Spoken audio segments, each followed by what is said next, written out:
My first exposure to Hamilton came in 2016 while hanging around my college theater nerd friends. They gave me the high concept pitch, a hip-hop musical about the life of Alexander Hamilton, which seemed to me fresh and exciting. Something different from the Andrew Lloyd Webber cheese that I had pictured all Broadway shows to be.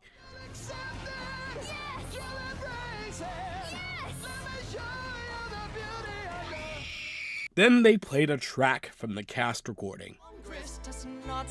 My dog speaks more eloquently than me. A dangerous stream. Your mange is I the pray same. the king shows you his mercy. Is he in Jersey? Oh, good God. Nope. This was too corny. Even for a self-professed history nerd like myself. It's like the hip teacher trying way too hard to get his kids into American history by turning around his chair and saying, "Oh, you love Tupac? Well, let me tell you about another fiery upstart who dropped killer bars and was gunned down in his prime. And you thought presidential cabinet meetings were boring and stuffy? Now picture them as rap battles." Maybe Hamilton was more like Andrew Lloyd Webber than I initially thought, and not in a good way. God, why do you wear those rainbow suspenders? Well, I could tell you, but I'd rather show you. Through interpretive dance.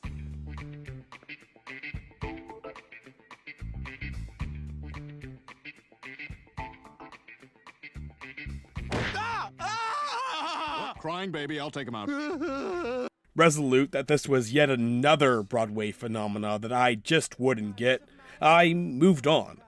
But during that time, the country swerved into the Trump era, and the crowd-pleasing musical became a new front line for the culture war. When the cast gave an earnest plea to Mike Pence to consider all Americans in the new administration, the then President-elect Trump famously tweeted out that the theater should be a, quote, safe space. Most of the backlash from the right was shielding the president's ego from that specific incident, rather than actually engaging with the play's politics. While on the opposite end of the spectrum, the left accused Lin Manuel Miranda of whitewashing American history. I avoided the zeitgeist, mostly because Broadway is such an insular sphere of entertainment, and productions are so stingy with recorded pro shots, that it's actually difficult to keep up with the buzz if you don't live in and around New York.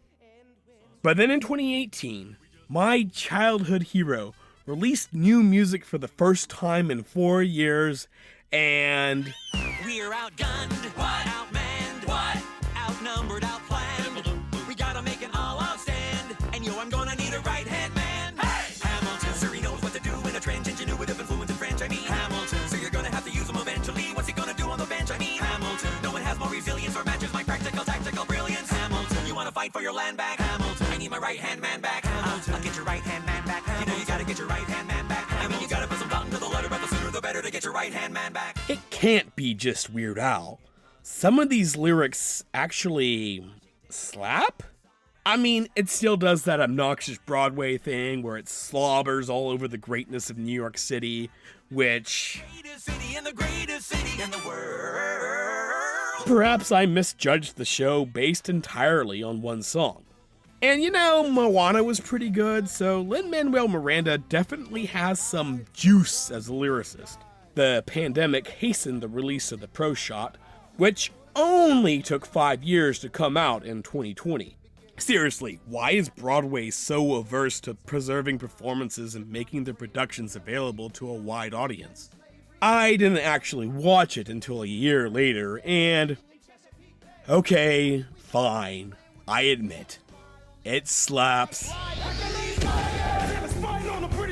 I take the measurements, information, and then I smuggle it to my brother's revolutionary covenant. I'm running with the sons of liberty, and I am loving. The music is a lot better in a live setting than it is on the cast recording. There's a real palpable, sweaty energy to the performances that matches the constant urgency in which the real Alexander Hamilton lived his life, to where the off-putting corniness of the lyrics mostly melts away. Some numbers are, to use a technical term, unequivocally fucking dope. The countdown and freeze frames of the duels are absolutely breathtaking in their blocking. And yeah, while I snarked at the cabinet meeting rap battles earlier, they are actually pretty brilliant. And the way they turn the dry policy disputes between Jefferson and Hamilton into the dramatic battles that both men envisioned in their heads. There may also only be 3 women with any significant speaking roles, but damned if they aren't the best written characters in the whole show. They possess a real emotional depth and a sense of agency that subverts our perception of gender in the 18th century, while never feeling anachronistic to the period.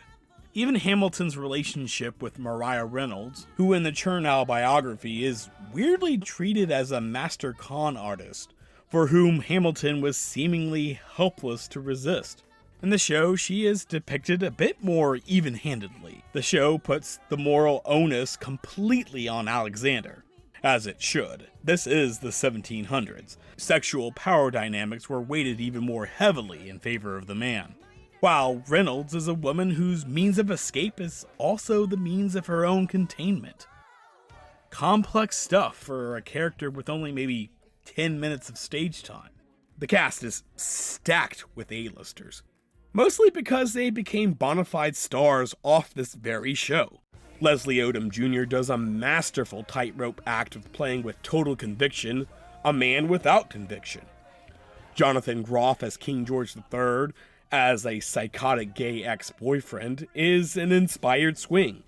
I was actually already a Daveed Diggs stan going into this. And yeah, he's an instant superstar in a dual role. And who is that ensemble player with the great hair in the background? Oh, that's just Academy Award winner Ariana DeBose. Even Miranda himself displays a genuine hunger and intensity in the lead role that he hardly shows anymore now that he's fully a Disney company man.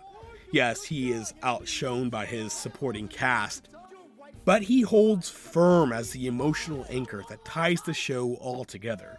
Hamilton is brilliant on a technical level and exuberant on a performance level. And it's still no 1776.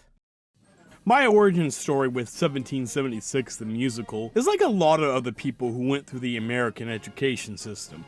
It was a quintessential social studies class movie, and for me in particular, I took a class in junior high called Academy Social Studies. That was a mix between an elective and an extracurricular club. It was a class for history nerds, ostensibly to work on group projects relating to American history, though all I remember is watching movies, some tenuously connected to social studies. One of which was the 1972 film adaptation of the 1969 Broadway show 1776 that I first watched in 2007. Everybody got that? As the title suggests, the musical is set during the sweltering summer months leading up to the signing of the Declaration of Independence, told from the perspective of the delegate from Massachusetts, John Adams, played by Mr. Feeney himself, William Daniels.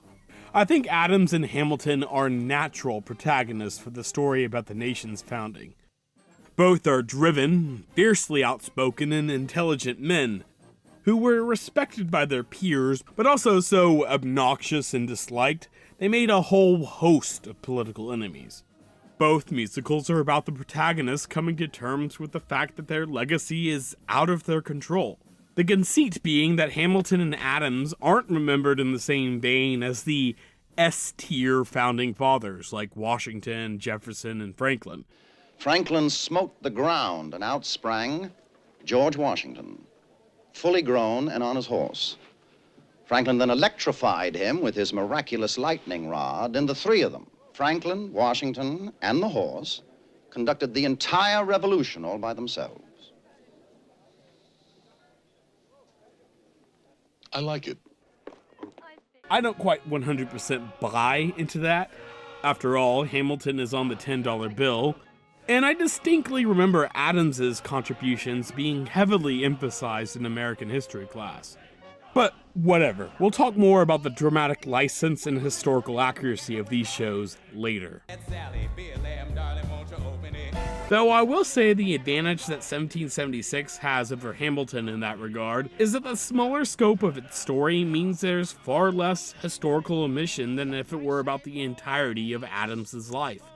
By focusing on this pivotal period in the Continental Congress, 1776 has a strong, clearly defined, fundamentally sound narrative drive. The entire show is about achieving American independence. It's the want that propels Adams as a hard-headed idealist, and his need as a character is to learn to compromise and become a politician to achieve that goal. Even though we know the Declaration will pass, the show still manages to wring a legit tension out of it. I can't really say the same for Hamilton and its climactic duel. Hamilton, the musical, is as ambitious as its subject, and Alexander's wants and needs as a character shift over the course of his life. In Act 1, he seeks military glory, but learns the value of life beyond that. In Act 2, he pretty much has the same arc as John Adams in 1776. He masters the art of the political compromise, as played out in the number The Room Where It Happened. With 45 minutes left in the show, he has pretty much accomplished most of his political goals, before the Reynolds affair shatters any electoral aspirations. There, he achieves his need. To realize his true legacy is his wife Eliza and their family. He's become an actualized character. And there's still 30 minutes left in the show. Hamilton is ultimately a tragedy, about a man who watches his son inherit the same flawed temperament and pride as him, which leads to both of their deaths. But boy howdy is it a slog through the final stretch to get to the Aaron Burr duel. Okay, this is where I admit my anti-Broadway bias. I am not a fan of sung-through musicals. You keep a story pitched at such a heightened level, especially past the 2-hour mark, it gets tiring. The energy of Hamilton is cranked up even higher, and I'm fairly confident it's unmatched by any show in terms of lyrics per minute. Even with the intermission, I end up feeling pummeled by the show. I don't know, maybe it's a neurodivergent thing. The classical framing of 1776's songbook works so much better because the songs function as exclamation points to the spoken dialogue, rather than as the entire structure of the show itself. There's an actual sense of emotional tension to each scene. The severe and introspective John Adams holding back his molten passion until he bursts out in song. What's surprising is how much I enjoy the soppy love ballads here. Hell, I liked them even when I was a 13-year-old nose-picking, burgeoning film bro. I mean, obviously there was a thrill listening to a song about Thomas Jefferson's penis in school. That it's high, high, high, diddle, diddle, twixt my heart, Tom and his fiddle, my strings are unstrung. High, high, high, high, I am undone. And for me, I had a crush on the whip-smart, opinionated redhead in class, so naturally I had a parallel movie crush on Virginia Vestoff as Abigail Adams. Now, I appreciate the fun character interplay between the worldly Benjamin Franklin and the puritanical John Adams on He Plays the Violin, or how Abigail matches John on an intellectual level, and brings out a hidden tenderness within him in the letters they send to each other. They sizzle with understated sexual chemistry. Still, even in 1969, 1776 was considered quaint and old-fashioned, coming at a time when Broadway was trying to appeal to a counterculture crowd. Look over at the other blockbuster show of that season, Hair, a groundbreaking rock musical with a diverse cast about the then ongoing hippie movement. When Hair got shut out at the Tonys that year, a narrative immediately formed that there was a vast political divide in Broadway, with Hair representing the progressive future of the medium, while 1776, with its patriotic setting, middle-aged white cast, and classical orchestral music, was the musical of the Nixon conservative. And when it was adapted to film in 1972, Jack Warner removed a song specifically at the president's request. By then, Cabaret was turned into a challenging piece of new Hollywood cinema, while Tim Rice and Andrew Lloyd Webber were blowing up on the West End. And 1776 felt even more out of step with the broader culture. Fairly or not, the show's reputation as this dry, jingoistic, literally whitewashed take on American history was cemented. That's the very type of historical narrative Hamilton was purportedly responding to. The cast would be inclusive, emphasize the women of the American Revolution, and take the Founding Fathers off their glorified pedestals to examine them as flawed human beings. And, well, I'm not exactly bringing a hot take here in saying that the show's politics are shallow, and its historical revisionism and omission are questionable. Much like how 1776 is inextricably tied to the Nixon presidency, Hamilton is achingly of the Obama era. The entire show was conceived from Lin Manuel Miranda literally rapping the opening number to the Obamas in person. Of course, one could draw parallels between the lives of Alexander Hamilton and Barack Obama, both born into humble middle-class origins on a far-flung island territory of a mighty empire. Both dealt with paternal abandonment at a young age. Fast risers in the political realm, both withstood xenophobic slander from their opponents questioning the legitimacy of their parental lineage. And the fractious nature of Washington's cabinet in the show is certainly evocative of the Obama administration working with a divided government during his second term. In retrospect, the final 3 years of the Obama presidency, when Hamilton was being written and produced, were a harbinger of our current shit show.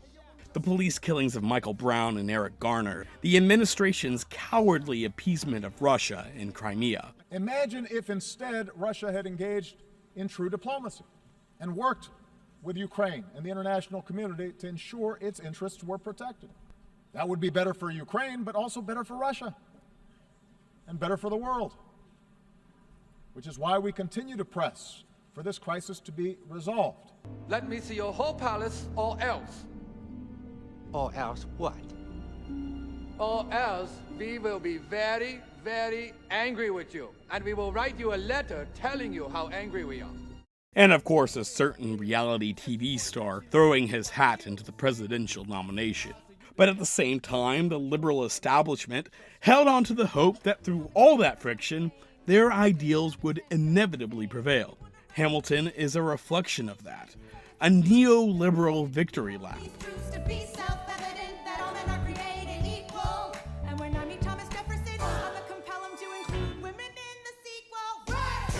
Of course, that didn't happen. And the show's fuzzy, vaguely defined feel-good revolution felt increasingly out of place in the pervading rage and cynicism of the Trump era. The more the fans tried to contort Hamilton to fit the new presidency, the more its flaws as a show became glaring.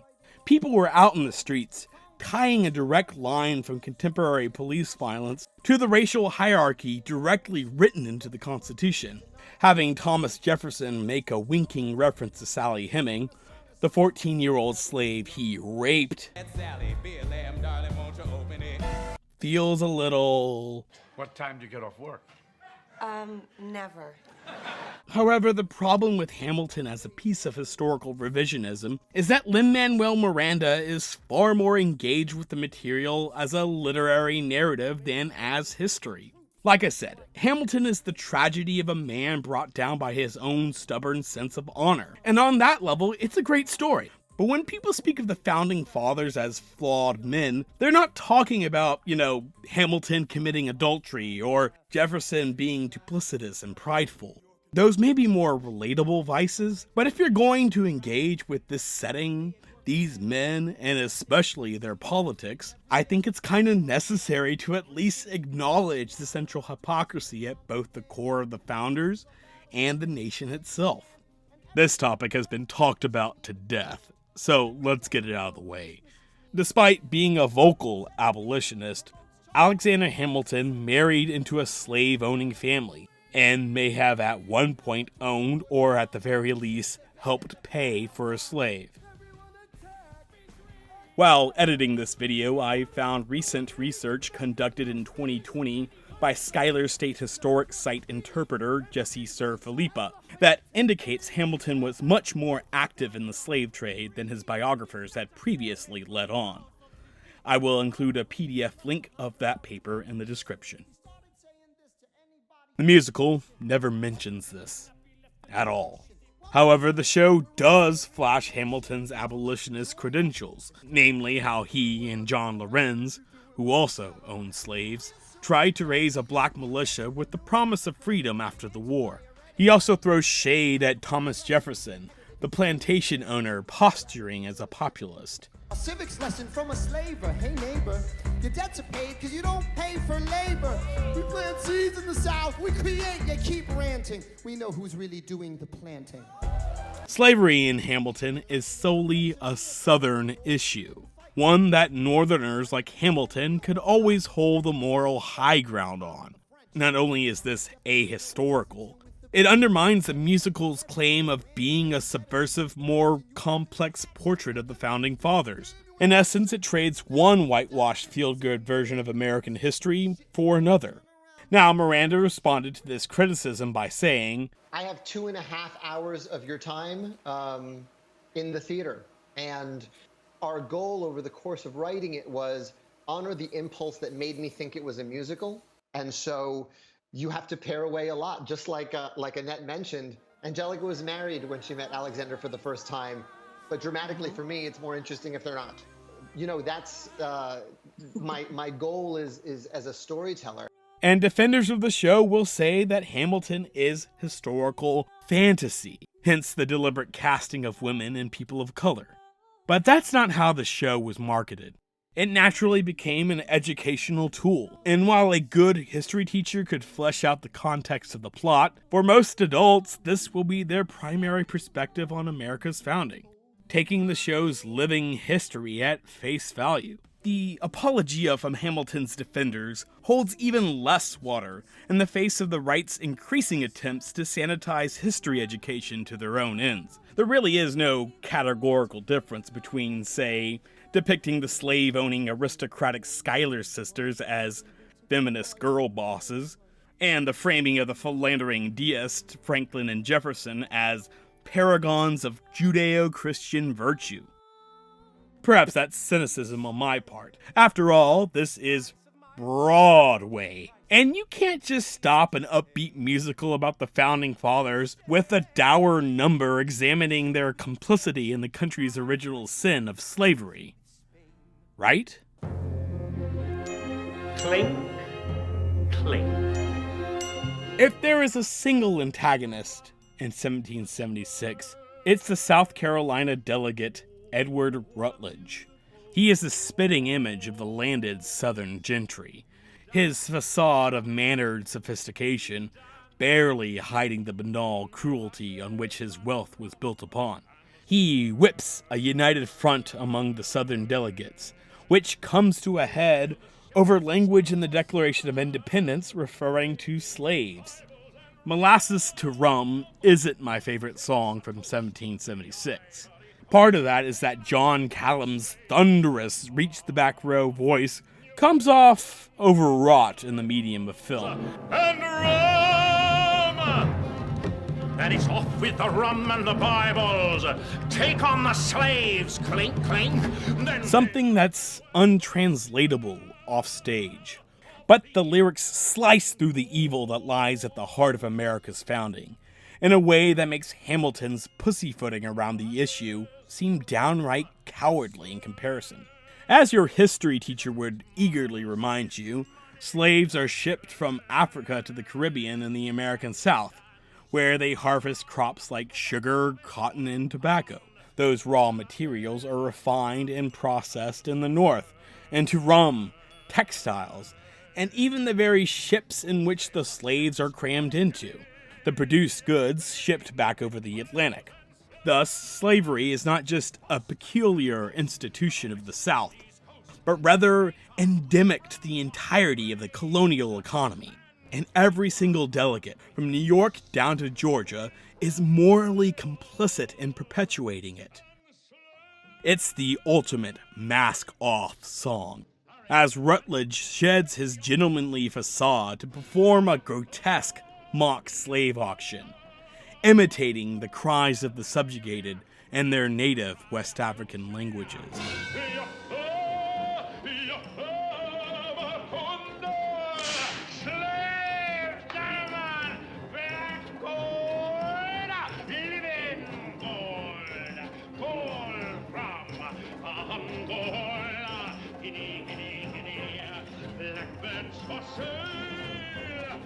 Tisn't morals, 'tis money that saves.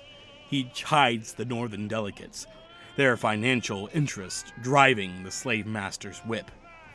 Edward Rutledge is the kind of villain who is nakedly evil, but nevertheless makes a cogent and sobering point. Centuries of trauma and violence, and nobody gets to wash their hands clean of it. The Southern delegates walk out of Congress, leaving John Adams and Benjamin Franklin to question whether American independence is worth ceding the moral high ground on slavery. Mark me, Franklin. If we give in on this issue, posterity will never forgive us. That's probably true, but we won't hear a thing. We'll be long gone. Besides, what will posterity think we were? Demigods? We're men, no more, no less, trying to get a nation started against greater odds than a more generous God would have allowed. First things first, John. Independence, America. If we don't secure that, what difference will the rest make?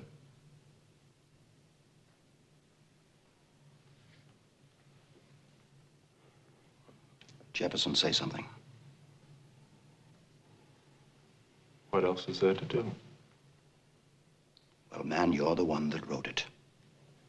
Adams is 100% correct. The real question is how much we accept Benjamin Franklin's response. It's striking to see Franklin, the sagacious genius of the American Revolution, be so nakedly cynical, far from the cleanly sanitized hagiography that everyone seems to remember it as. 1776 confronts the audience in a way that the more performatively woke Hamilton just doesn't have the gumption to do. As Americans, we want to tell ourselves that we can stomach compromises and half measures because progress is ever moving forward. It's an ethos shared both by 1776 and Hamilton, though with the former there's more of an ambiguity, as we see a truly petty and hypocritical side to the Founding Fathers, but little of the actual ideals they're supposedly fighting for. I guess that's the difference between a musical made during the Vietnam era and one made during the Obama era. Now here's the thing. That dramatic walkout over slavery at the Continental Congress in 1776 didn't actually happen.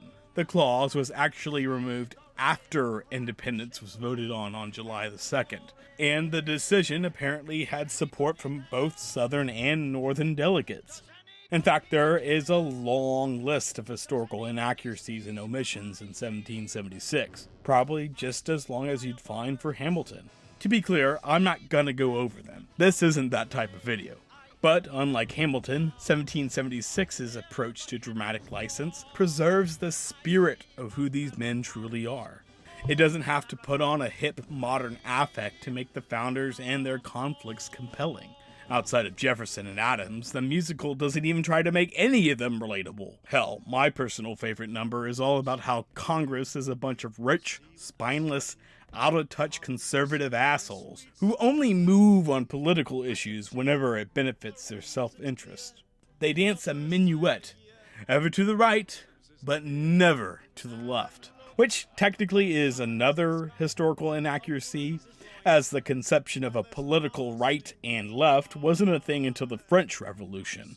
Nevertheless, it still struck a nerve for an American audience in the midst of a conservative resurgence in the late 60s and early 70s.